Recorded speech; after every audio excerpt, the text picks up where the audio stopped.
Hello everyone, welcome to मीशू जी के study. दोस्तों, आज की वीडियो में हम करने वाले हैं भारतीय संविधान से संबंधित महत्वपूर्ण प्रश्न।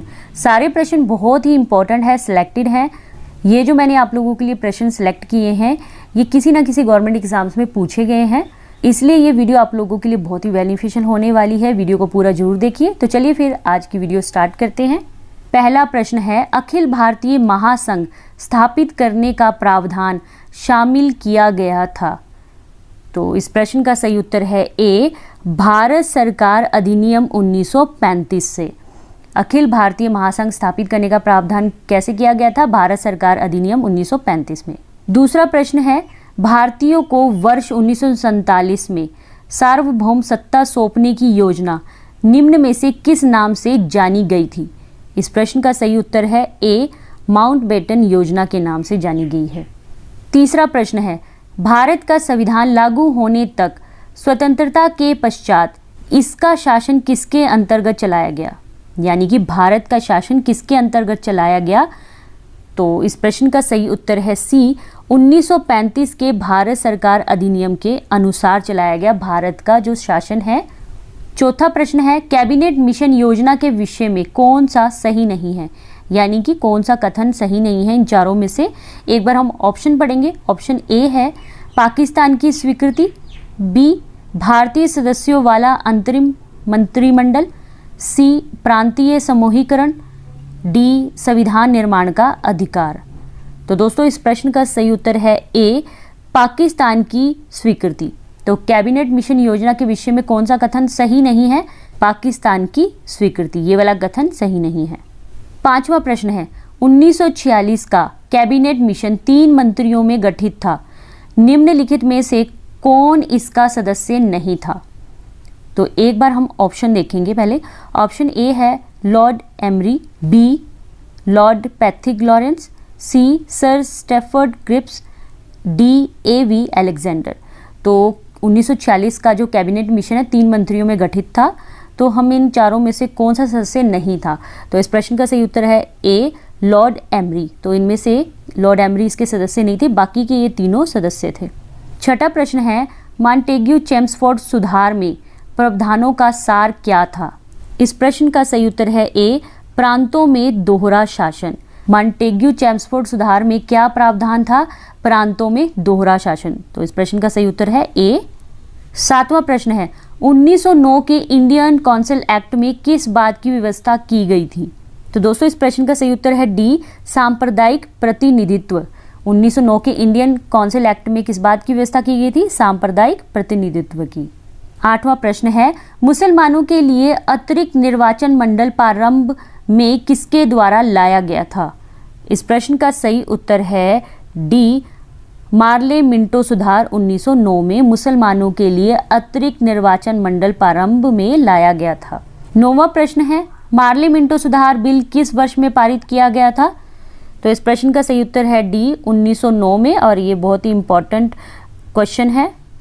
10वां प्रश्न है, मिंटो मार्ले सुधार का उद्देश्य क्या था? मिंटो मार्ले सुधार का उद्देश्य क्या था? एक बार हम सारे ऑप्शन पढ़ेंगे। ऑप्शन ए, युद्ध में सहयोग हेतु तैयार करना, बी पूर्ण स्वतंत्रता देना, सी पृथक निर्वाचन प्रणाली, डी भारतीयों की भागीदारी बढ़ाना। तो मार्ले मिंटो सुधार का क्या उद्देश्य था? दोस्तों, इस प्रश्न का सही उत्तर है सी, पृथक निर्वाचन प्रणाली। 11वां प्रश्न है, महारानी विक्टोरिया को भारत की सम्राज्ञी नियुक्त किया गया था, यानी कि क्वीन कब नियुक्त किया गया था महारानी विक्टोरिया को?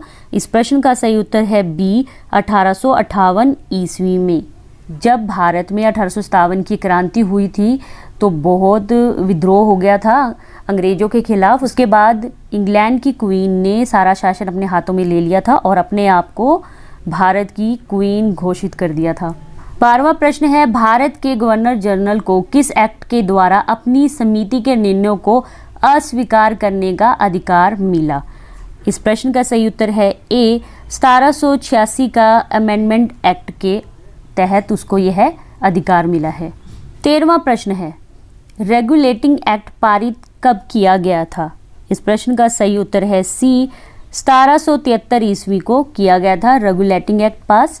14वां प्रश्न है, निम्नलिखित में से किस अधिनियम के द्वारा भारत के गवर्नर जनरल को अध्यादेश जारी करने की शक्ति प्रदान की गई है?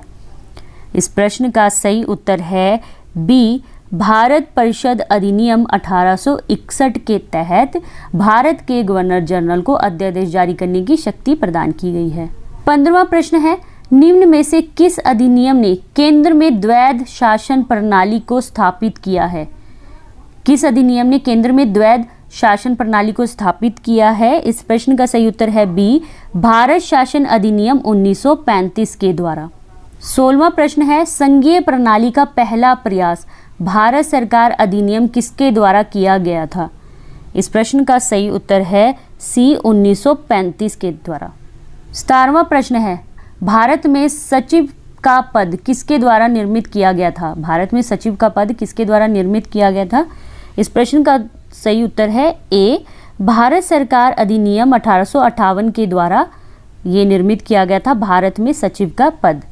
18वां प्रश्न है, 1922 ईस्वी में निम्नलिखित में से किसके द्वारा उद्गार व्यक्त किया गया कि भारतीय संविधान भारतीयों की इच्छा अनुसार होगा? इस प्रश्न का सही उत्तर है बी, महात्मा गांधी। 1922 ईस्वी में महात्मा गांधी ने कहा था कि भारतीय संविधान भारतीयों की इच्छा अनुसार होगा। 19वां प्रश्न है, 1924 ईस्वी में किसके द्वारा ब्रिटिश सरकार से यह मांग की गई कि भारतीय संविधान के निर्माण के लिए संविधान सभा का गठन किया जाए? इस प्रश्न का सही उत्तर है डी, मोतीलाल नेहरू के द्वारा यह मांग की गई थी ब्रिटिश सरकार से कि भारतीय संविधान के निर्माण के लिए संविधान सभा का गठन किया जाए। 20वां प्रश्न है, संविधान सभा के विचार का औपचारिक रूप से प्रतिपादन किसके द्वारा किया गया था? संविधान सभा के विचार का औपचारिक रूप से प्रतिपादन किसके द्वारा किया गया था? तो फ्रेंड्स, इस प्रश्न का सही उत्तर है सी, M.N. राय के द्वारा। 21वां प्रश्न है, संविधान सभा को किसने मूर्त रूप प्रदान किया था? इस प्रश्न का सही उत्तर है ए, जवाहरलाल नेहरू ने। 22वां प्रश्न है, 1938 में किस व्यक्ति ने वयस्क मताधिकार के आधार पर संविधान सभा के गठन की मांग की थी? इस प्रश्न का सही उत्तर है डी, जवाहरलाल नेहरू ने। 23वां प्रश्न है, संविधान सभा के गठन की मांग सर्वप्रथम 1895 में किसके द्वारा प्रस्तुत की गई थी? इस प्रश्न का सही उत्तर है ए, बाल गंगाधर तिलक के द्वारा। 24वां प्रश्न है, भारत की संविधान सभा किसके अनुसार गठित की गई थी? भारत की संविधान सभा किसके अनुसार गठित की गई थी? इस प्रश्न का सही उत्तर है ए, कैबिनेट मिशन योजना के अनुसार गठित की गई थी। दोस्तों, हमारा 25वां प्रश्न है, संविधान सभा में किस देशी रियासत के प्रतिनिधि ने भाग नहीं लिया था? इस प्रश्न का सही उत्तर है सी, हैदराबाद रियासत के प्रतिनिधि ने संविधान सभा में भाग नहीं लिया था। 26वां प्रश्न है, B.R. अम्बेडकर का संविधान सभा में निर्वाचन कहाँ से हुआ था? तो दोस्तों, इस प्रश्न का सही उत्तर है डी, पश्चिम बंगाल से। B.R. अम्बेडकर का संविधान सभा में निर्वाचन पश्चिम बंगाल से हुआ था। 27वां प्रश्न है, मुस्लिम लीग ने किस कारण संविधान सभा का बहिष्कार किया था? मुस्लिम लीग ने किस कारण संविधान सभा का बहिष्कार किया था? एक बार हम सारे ऑप्शन पढ़ेंगे। ऑप्शन ए, मुस्लिम लीग को संविधान सभा में उचित प्रतिनिधित्व नहीं मिला था। बी, मुस्लिम लीग संविधान सभा का अध्यक्ष किसी मुस्लिम को बनाना चाहता था। सी, मुस्लिम लीग मुसलमानों के लिए एक अलग संविधान सभा चाहता था। डी, उपरोक्त सभी। इस प्रश्न का सही उत्तर है सी, मुस्लिम लीग मुसलमानों के लिए एक अलग संविधान सभा चाहता था, इसीलिए संविधान सभा का बहिष्कार किया था मुस्लिम लीग ने। 28वां प्रश्न है, भारतीय संविधान सभा की स्थापना कब हुई थी? इस प्रश्न का सही उत्तर है डी, 9 दिसंबर 1946 को भारतीय संविधान सभा की स्थापना हुई थी। तो फ्रेंड्स, ये प्रश्न बहुत ही इम्पोर्टेंट है। 29वां प्रश्न है, संविधान सभा का प्रथम अधिवेशन कहाँ हुआ था? इस प्रश्न का सही उत्तर है बी, दिल्ली में। संविधान सभा का प्रथम अधिवेशन कहाँ हुआ था? दिल्ली में। 30वां प्रश्न है, संविधान सभा के उद्घाटन अधिवेशन की अध्यक्षता किसने की थी? संविधान सभा के उद्घाटन अधिवेशन की अध्यक्षता किसने की थी? इस प्रश्न का सही उत्तर है बी, सच्चिदानंद सिन्हा ने। तो फ्रेंड्स, बस आज की वीडियो में हम 30 प्रश्न करेंगे। आगे के प्रश्न हम अगली वीडियो में करेंगे। आशा करती हूँ कि आप लोगों को प्रश्न अच्छे लगे होंगे। सारे प्रश्न बहुत ही इंपॉर्टेंट हैं। अगर आप लोगों को वीडियो अच्छी लगी है तो प्लीज़ इसे लाइक, शेयर और चैनल को सब्सक्राइब करना मत भूलिए। मिलेंगे नेक्स्ट वीडियो में और भी बेहतरीन और महत्वपूर्ण प्रश्नों के साथ। ऐसे ही अपनी तैयारी करते रहिए। जय हिंद, जय भारत।